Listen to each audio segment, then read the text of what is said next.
Charlie's Letters. Today, letter 52. What do you really want? John 20, verse 31. But these have been written so that you may believe that Jesus is the Christ, the Son of God, and that believing you may have life in his name. How many times in your life have you decided you wanted to do something or quit doing something? Exercise, diet, smoking. There are way too many to list. I usually get a very strong rebuttal from people when I tell them what they want to change in their life is very easy to do. After much criticism for my comment, I give them proof of my statement by telling them I found doing what you want to do to be very easy. In fact, I have done it many, many times. The real problem is not wanting to stop. It's coming to a place in your life where you really want to quit. As a young boy, I developed the habit of smoking. By the time I was in my early 20s, I had smoked for about 10 years. During that time, I quit more times than I could count. Shortly after my marriage to another smoker, we purchased some life insurance for me.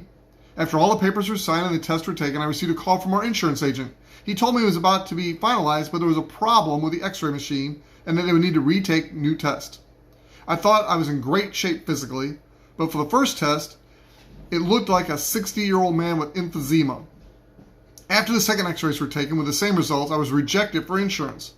As I looked at the x-rays, I saw what appeared to be a cloud in a thunderstorm in my chest. I was told that my smoking habit had caused this. That day, I quit smoking. And within 30 days, the cloud was gone and I had my insurance. What happened?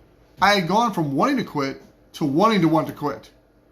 The step from wanting to want is a difficult step to take. It can often feel impossible. I was not a Christian when this happened, but since coming to know and trust in Christ, I'm beginning to learn that when I'm faced with anything in my life that I desire to do, my first step needs to be to acknowledge my inability to do it and to trust Christ to do it in and through my life. In John 5:19, Jesus says, "The Son can do nothing of himself." Then in John 15:5, he says, "Apart from me, you can do nothing." Then in John 5:30, he says, "I can do nothing on my own initiative." Jesus is telling us that as a man, he can do nothing apart from the Father, and that we, can do nothing apart from him. Do I believe this?